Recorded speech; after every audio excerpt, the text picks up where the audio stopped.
Meus amados irmãos e amigos, a paz e a graça do Senhor Jesus. Gideão viveu num período de crise e um período de vitória.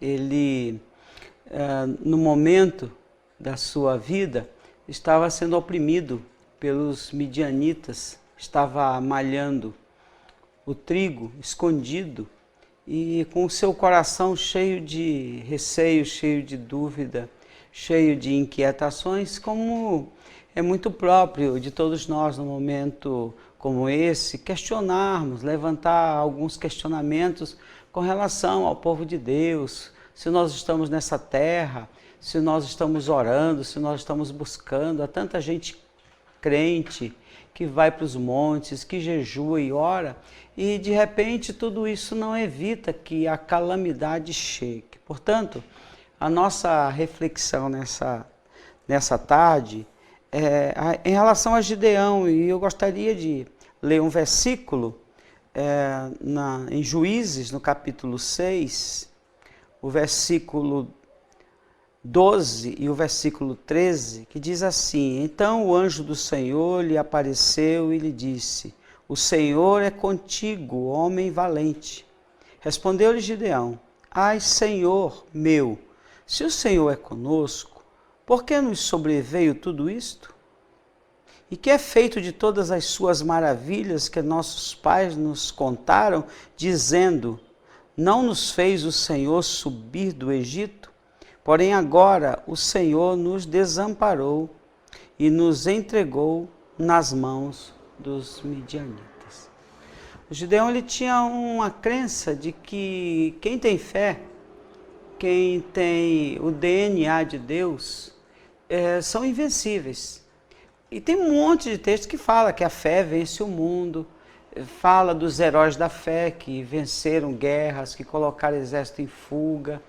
Então, tudo isso a gente lê na Bíblia e nós sistematizamos isto para afirmar de que quem tem fé é invencível. Por isso a reflexão é subordinada ao tema: a derrota dos invencíveis, a pior das calamidades.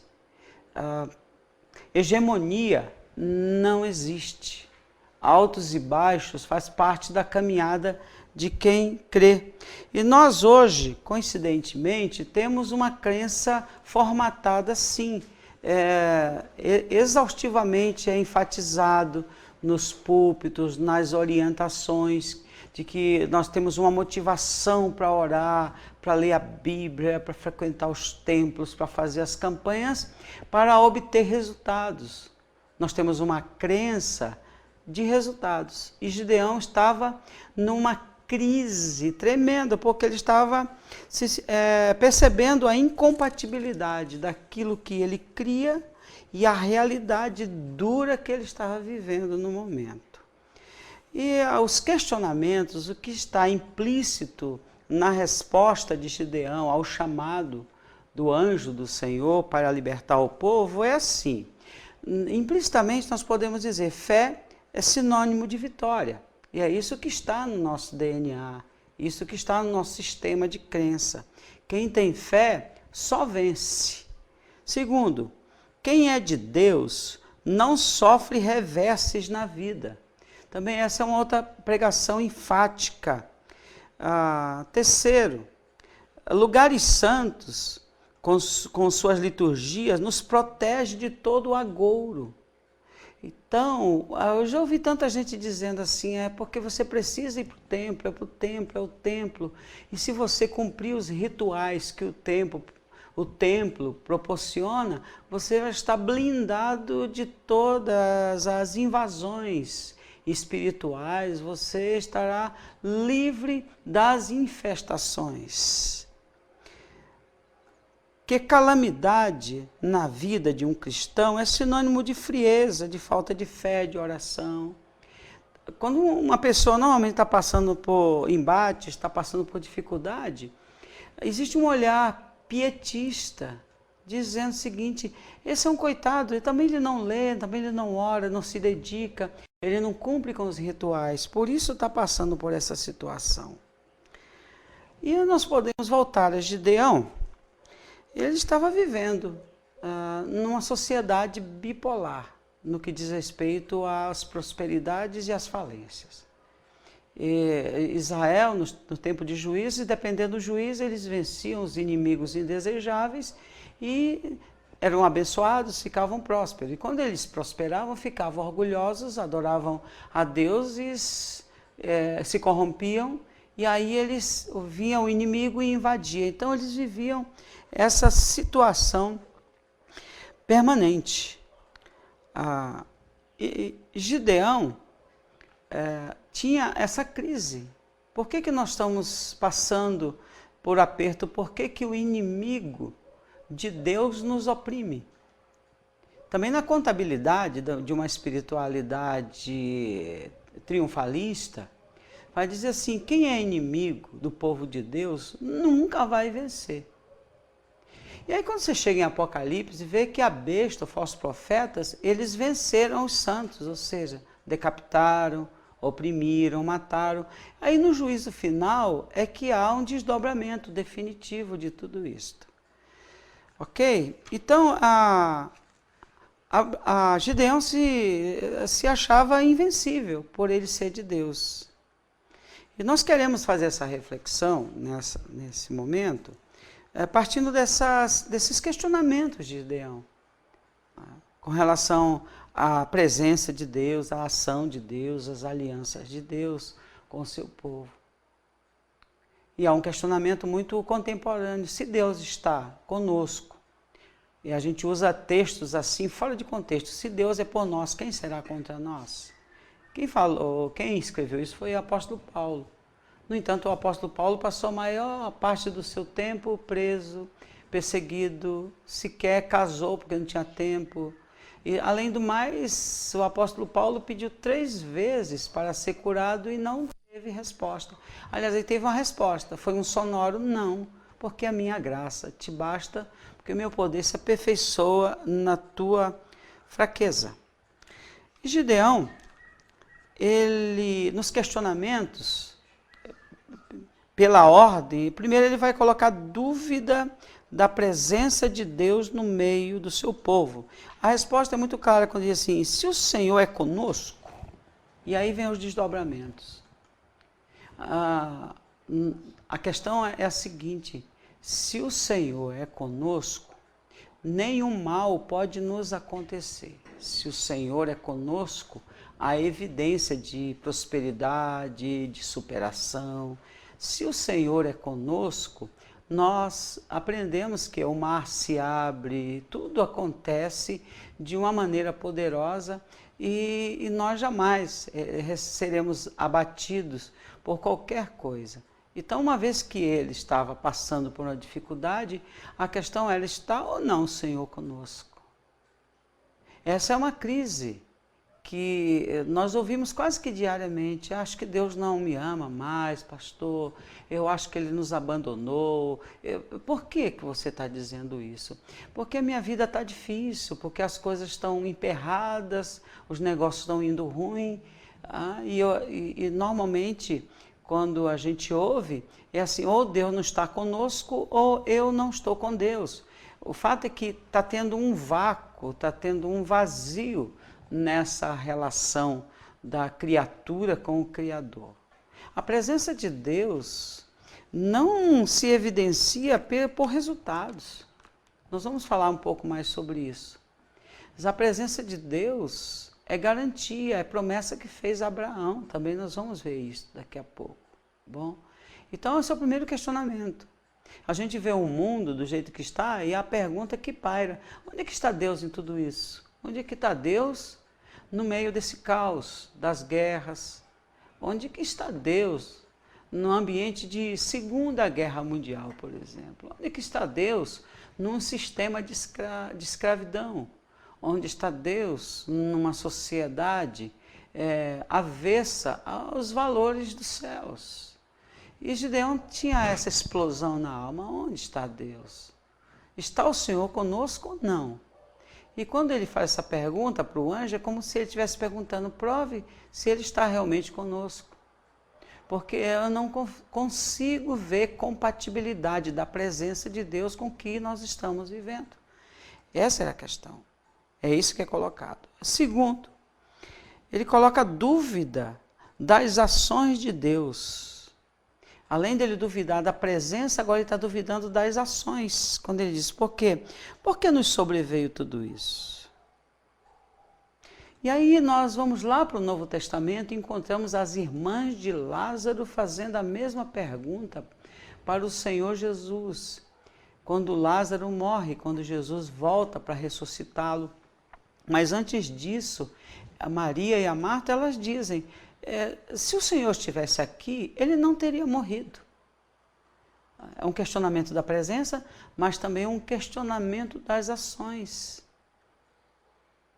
E também essa é a crise, por conta de uma pregação otimista, por conta da prosperidade, dos imbatíveis, dos invencíveis. Então, quando o invencível, dentro de um sistema de crença, se sente abatido, é o fim do mundo. Porque assim, eu não consigo ver, eu oro, eu busco, mas não acontece nada. Os problemas estão aí nos desafiando. Gideão estava com essa queixa. Por que deixou acontecer isso? Por que nos sobreveio tudo isso? E num momento como esse de paralisação, de reclusão, a gente dentro das casas, muitos autônomos, muitos donos de empresa, pequenos empresários, vendo de repente a estrutura caindo pelas tabelas. E você começa a questionar, mas eu dizimo, eu frequento a igreja, eu faço tudo isso. Por que nos sobreveio tudo isto? É o questionamento das ações de Deus. E mais uma vez eu afirmo, ou a culpa é de Deus, que de repente se recolheu, deixou tudo isto aqui entregue nas mãos dos homens e dos demônios, ou então os nossos mecanismos de busca não estão funcionando. Nós não estamos online com ele. Por isso que tem um break aí. Então, Gideão estava vivendo essa situação, essa crise da eficiência, da eficácia de Deus. Terceiro, dúvida da fidelidade de Deus no cumprimento de sua aliança. Quando ele diz assim, não fez o Senhor, não nos fez sair do Egito, o Senhor? Não abriu o Mar Vermelho? E onde que ele está agora? Ele não tinha uma aliança com Abraão de que manteria o seu povo, que abençoaria, que estaria com essa gente?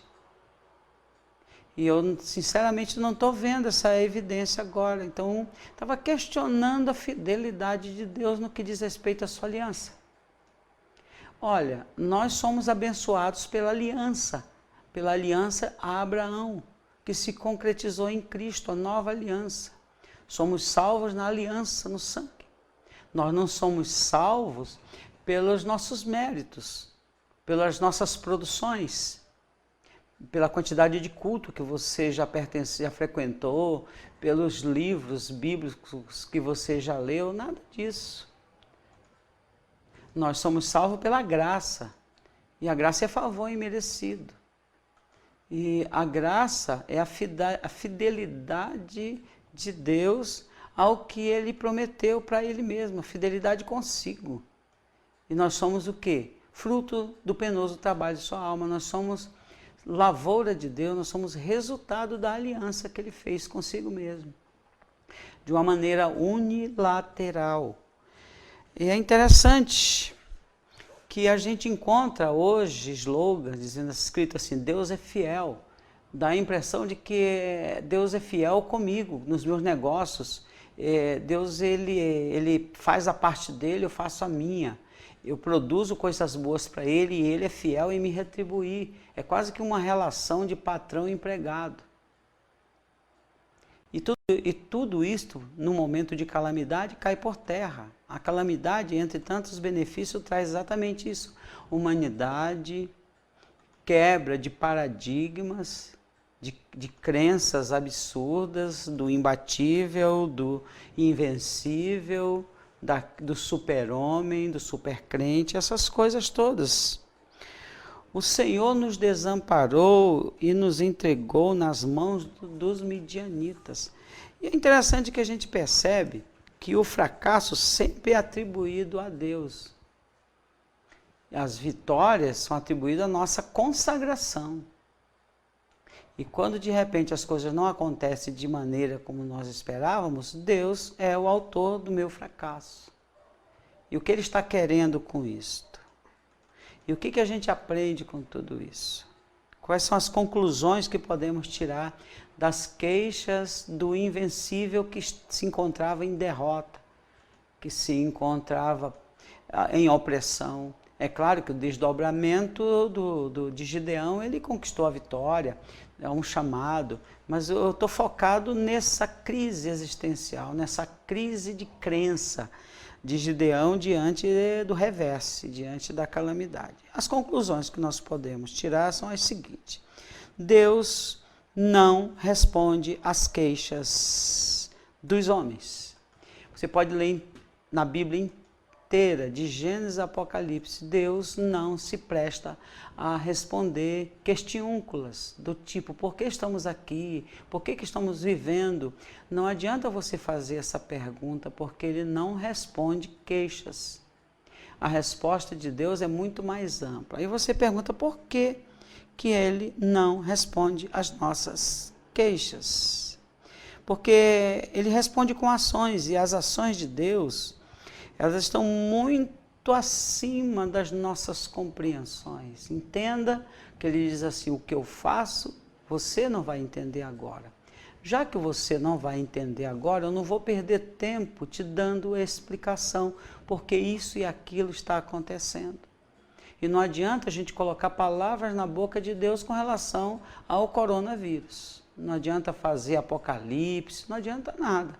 O que adianta é orar, é calar, é refletir, é agradecer a vida, o pão de cada dia, isso nos basta.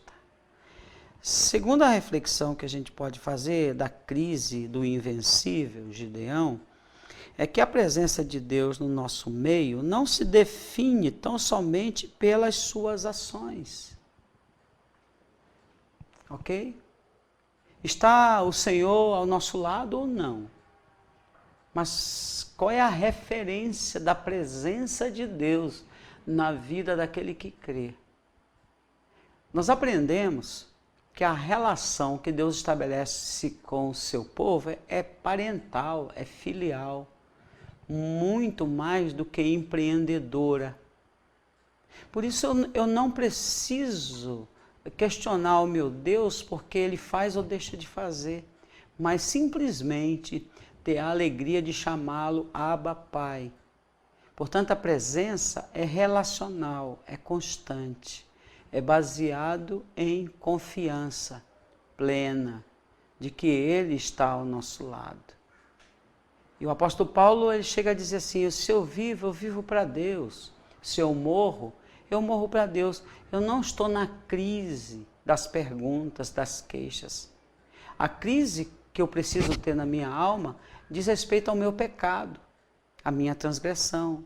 A crise que é levada em conta é aquela crise que me leva ao genuíno arrependimento. E a uma mudança de mente, uma metanoia. Essa é outra reflexão que a gente faz da resposta de Gideão. Está o Senhor ao nosso lado? Por que Ele nos deixou assim? Por que Ele tirou a gente do Egito e agora nós estamos vivendo o revés? Por que Ele não é o mesmo ontem, hoje e sempre? Porque no passado Ele abriu o mar vermelho e hoje não abre nem um côrrego. Por que no passado derramava maná e hoje a gente rala, pedala para ganhar o pão de cada dia? O que mudou? Por que tantos milagres no Velho Testamento e hoje não acontece mais milagre naquela proporção, daquela maneira? Embora milagres existem, mas os milagres eles são dinâmicos. O milagre da vida, o milagre do trabalho, o milagre do pão de cada dia, o milagre da chuva que cai, o milagre da terra produzir o seu fruto porque muito a contragosto, porque a terra se transformou em um caos por causa dos seus moradores. E a última conclusão que queremos trazer é a fidelidade de Deus se cumpre na cruz do Calvário e não nas variações dos negócios.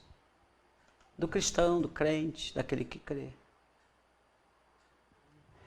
Porque não se trata de business, ou de negócios, ou de troca, ou de barganha. Ele questionou a fidelidade da aliança, porque as coisas não estavam indo bem naquele momento.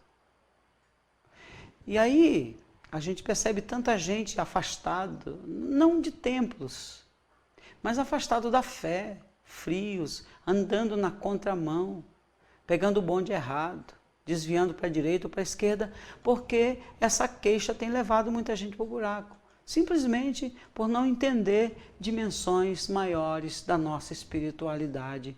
A nossa espiritualidade, ela é muito maior do que no Velho Testamento. A espiritualidade do Velho Testamento, que era uma revelação menor, porque cremos numa revelação progressiva que se concretizou em Cristo, e quando Cristo veio, morreu e ressuscitou e ascendeu, tudo no passado se transformou em quê? Em sombra. A dimensão que Jesus dá para quem é próspero, para quem é vencedor, é aquele que se relaciona com Ele. É aquele que enxerga dimensões espirituais e eternas no seu dia a dia. Por isso que ele relativiza a materialidade. Por isso que prosperidade não é sinônimo de materialidade, mas de presença no coração, explodindo a alma, não se enchendo de vinho, de lazer, de prazeres, de farra, mas se enchendo do Espírito, de uma compreensão muito maior para atravessar todos os estreitos da vida. E que nesta reflexão você possa entender isso. Eu não sei como é que você está encarando tudo isso, qual é a tua condição, mas não importa, cale-se diante dele toda a terra, veja a glória dele em todos os momentos. Eu não questiono a presença dele porque ele está conosco todos os dias até a consumação dos séculos. Aliás, há um questionamento, se você crê na onipresença de Deus, ele é onipresente? Como é que você diz que ele não está presente, uma vez que você afirma que ele é onipresente? Então não há como dizer que Deus não está presente por conta dos ambientes bons ou ruins. Entendeu? E é isso que ele quer falar ao teu coração, pode ter certeza. Aquietar a tua alma e viver o momento com muito mais intensidade. Como ele diz mesmo, não fica preocupado com o dia de amanhã, porque isto não te pertence. Livre-se dessa ansiedade maldita e viva intensamente o tempo presente para a glória dele. Vamos orar? Senhor nosso Deus, a tua presença enche o nosso coração, a tua presença por si basta. O Senhor não precisa provar nada para ninguém. A tua glória, o teu amor, a cruz é a maior prova do teu amor. E nós estamos aqui crendo nisto e aquietando a nossa alma, sabendo de que não é porque as coisas vão bem ou não que o Senhor está presente ou ausente. Que o Senhor é fiel à tua aliança, e a tua aliança foi executada e consumada lá na cruz do Calvário. E hoje nós estamos aqui como beneficiários de tudo isso. Agradecemos o dom da vida, em nome de Jesus. Amém, amém. Deus os abençoe. Meus amados irmãos e amigos, um recado. Não se esqueça de deixar o seu like. Inscreva-se no nosso canal para que a gente possa divulgar essa palavra para um número maior de pessoas. Muito obrigado, Deus abençoe.